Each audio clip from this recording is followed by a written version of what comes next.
ಇವತ್ತು ಕ್ಷೇತ್ರದ ಎಲ್ಲ ಆತ್ಮೀಯರನ್ನು ಇವತ್ತು ಸಭೆ ಕರೆದಿದ್ದೇನೆ. ಸಭೆ ಕರೆದು ಅವರಿಗೆ ಇದುವರೆಗೂ ನಡೆದಂಥ ಮಾಹಿತಿಯನ್ನು ಕೊಟ್ಟಿದ್ದೇನೆ. MLC ಚುನಾವಣೆ ಯಾರೂ BJPಯವರು ಬಂದು ಅಭ್ಯರ್ಥಿ ಬಂದು ನನ್ನನ್ನು ಮತ ಸಹಾಯ ಮಾಡಿ ಅಂತ ಕೇಳಲಿಲ್ಲ. ಲೋಕಸಭಾ ಅಭ್ಯರ್ಥಿ ಘೋಷಣೆಯಾಗಿದೆ. 7-8 ಸಾರಿ ನನ್ನ ಕ್ಷೇತ್ರಕ್ಕೆ ಬಂದಿದ್ದಾರೆ. ನನ್ನನ್ನು ಬಂದು ಅಪ್ರೋಚ್ ಮಾಡೋದಾಗಲಿ ಸಪೋರ್ಟ್ ಮಾಡಿ ಅಂತಕ್ಕಂಥದ್ದಾಗಲಿ ಇದುವರೆಗೂ ಕೇಳಲಿಲ್ಲ. ಕೇಳಿದ ಮೇಲೆ ನಾನೇನು ಮಾಡಬೇಕು? ಕ್ಷೇತ್ರದ ಎಲ್ಲರ ಸಭೆ ಕರೆದು ಮಾತಾಡಿದ್ದೇನೆ. ಅವರ್ಯಾರೂ ಕೂಡ ನನ್ನ ಅಪ್ರೋಚ್ ಮಾಡಲಿಲ್ಲ. ಸ್ವಾಭಿಮಾನ ಧಕ್ಕೆ ಆಗ್ತದೆ.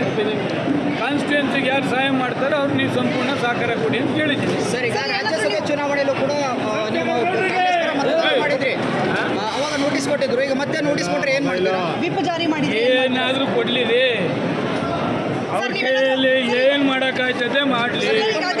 ಅಧಿಕೃತವಾಗಿ ಸೇರೋ ನೆಸಸಿಟಿ ಇಲ್ಲ. ಆಯ್ತು ಒಂದು ನಿಮಿಷ ದಾಳಿ. ಅವ್ರು ಕೇಳಲಿಲ್ಲ, ನಾನೇನು ಮಾಡಬೇಕು? BJPಯವರಿಗೆ ನನ್ನ ಅವಶ್ಯಕತೆ ಇಲ್ಲ. BJP ಕ್ಯಾಂಡಿಡೇಟು ನಾನು ಅಪ್ರೋಚ್ ಮಾಡೋದಿಲ್ಲ ಅಂತಂದರೆ ನಾನೇನು ಮಾಡಬೇಕು?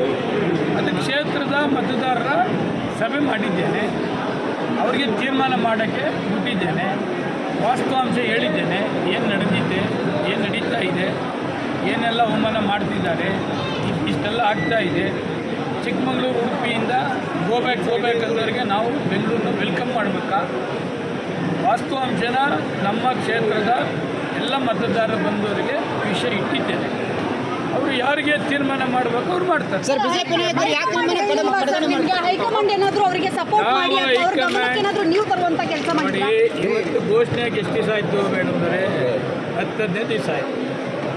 7-8 ಸಾರಿ ನನ್ನ ಕ್ಷೇತ್ರದಲ್ಲಿ ಮೀಟಿಂಗ್ ಮಾಡಿದ್ದಾರೆ. ಯಾವ ನನ್ನನ್ನು ಅಪ್ರೋಚ್ ಮಾಡ್ತಕ್ಕಂಥದ್ದು ಆಗಲಿಲ್ಲ. ನಿನ್ನೆ ತನಕನೂ ಕೂಡ ನಾನು ವೆಯ್ಟ್ ಮಾಡಿದೆ, ಬಟ್ ಯಾರೂ ಕೂಡ ಅಪ್ರೋಚ್ ಮಾಡಲಿಲ್ಲ. ಅಂದರೆ ನಮ್ಮ ನೆಸೆಸಿಟಿ ಅವ್ರಿಗಿಲ್ಲ ಅಂತ ಆಯಿತು. ಸರ್, ಅಮಿತ್ ಶಾ ಅವರು ಮೀಟಿಂಗ್ ಮಾಡಿದ್ರು, ಅದಕ್ಕೂ ಕೂಡ ನಿಮ್ಗೆ ಆಹ್ವಾನ ಇರಲಿಲ್ಲ? ಇಲ್ಲ ಯಾರು